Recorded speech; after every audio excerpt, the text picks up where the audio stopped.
अभिनंदन करतो। आज या देशाचं वेगळेपण टिकून आहे त्याचं कारण असं आहे की अनेक शाया या देशाने बघितल्या, पण लोकशाही अत्यंत महत्त्वाची शाही या देशाच्या वाट्याला आली आणि संबंध जगामध्ये आपलं देश स्वतःचं वेगळेपण टिकवू शकला, वेगळेपण निर्माण करू शकला। त्याचं दुसरंही कारण असं आहे की संसदीय पद्धत जी आपण कमावली त्या संसदीय पद्धतीमुळे आपल्या लोकशाहीला एक वेगळं महत्त्व निर्माण झालं। डॉक्टर बाबासाहेब आंबेडकरांनी जो एक मताचा अधिकार आपल्याला सर्वांना दिला, त्या एक मताच्या माध्यमातून आपण जो अधिकार आपल्याला मिळाला त्याच्या माध्यमातून इतर सर्व सन्माननीय सदस्य बसलेले आहेत।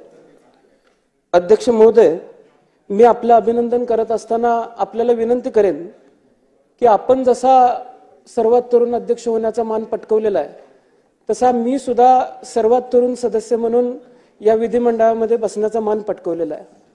त्यामुळे तरुण अध्यक्ष म्हणून तुमचं सर्वात तरुण विधिमंडळाच्या सदस्याकडे बारीकपणाने लक्ष असेल अशी विनंती सुद्धा मी आज या ठिकाणी करतो।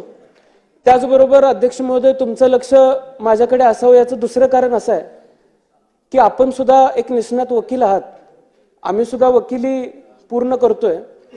एक नंबर बाकावरती बसलेल्या वकिलांकडे जसं तुमचं लक्ष असतं तसं याही वकिलाकडे लक्ष असू दे अशी सुद्धा विनंती अध्यक्ष महोदय मी आपल्याला करतो।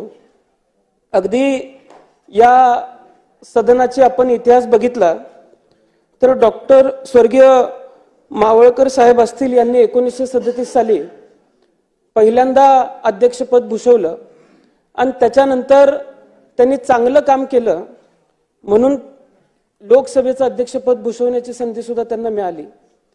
पण आपण सर्वात चांगलं काम गेल्या 5 वर्षामध्ये, गेल्या 2.5 वर्षामध्ये केलेलं आम्ही सर्वांनी बघितलं।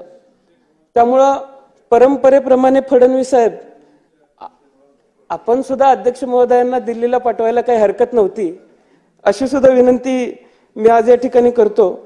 मी अध्यक्ष महोदय आपल्याला एक सांगेन की या सदनाची गरिमा राखत असताना अनेक मोठी नावं या सदनामध्ये घडली, अनेक मोठी परंपरा, खूप मोठी परंपरा या सदनाने निर्माण करण्याचा प्रयत्न केला आणि तशा काळामध्ये आपली कारकीर्द जर बघितली तर आपण चांगलं काम आतापर्यंत सदस्य म्हणून केलेलंच आहे, पण या पुढच्या काळामध्ये सुद्धा विरोधी पक्षावरती आपलं लक्ष असेल।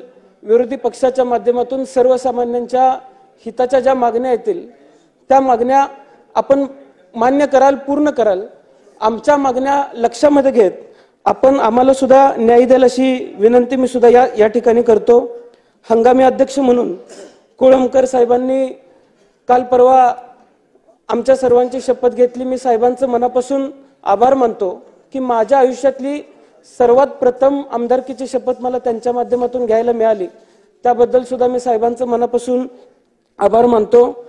आदरणीय फडणवीस साहेबांचं सुद्धा मी मनापासून अभिनंदन करतो। फडणवीस साहेब, संत तुकारामांच्या वाणीतून एक अभंग आलेला आहे की अमृताहुनी गोड तुझे नामदेवा। आता संतांच्या वाणीतून सुद्धा आपलं नाव इतक्या गोड पद्धतीने घेतलं गेलेलं आहे।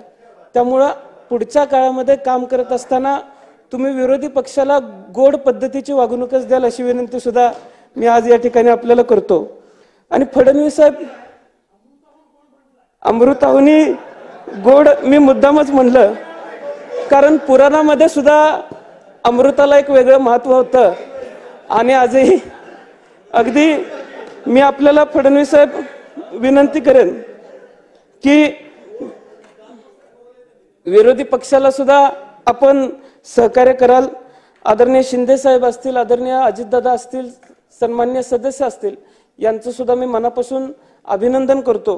आणि येत्या काळामध्ये अध्यक्ष महाराज, माझी आपल्याला विनंती असणार आहे की अनेक लोकांशी चर्चा केल्यानंतर वेगवेगळ्या ज्या समित्या गठीत होतात त्या समित्यांच्या माध्यमातून चांगलं कामकाज या सदनामध्ये व्हावं अशी सुद्धा विनंती मी आपल्याला करतो। कारण अनेक आमदारांकडून, अनेक सदस्यांकडून असं आम्हाला ऐकायला मिळालं की जी आश्वासनं अधिवेशनाच्या दरम्यान दिली गेली त्या आश्वासनांची पूर्तता होत नाही। त्यामुळे आश्वासन समिती असेल किंवा इतर समित्या असतील याचं सुद्धा आपण चांगल्या पद्धतीने वचक त्यावरती ठेवावा आणि त्या माध्यमातून सन्मान्य सदस्यांना न्याय देण्याची भूमिका आपण सर्वांनी घ्यावी। चांगले कायदे या सदनामध्ये तयार व्हावेत।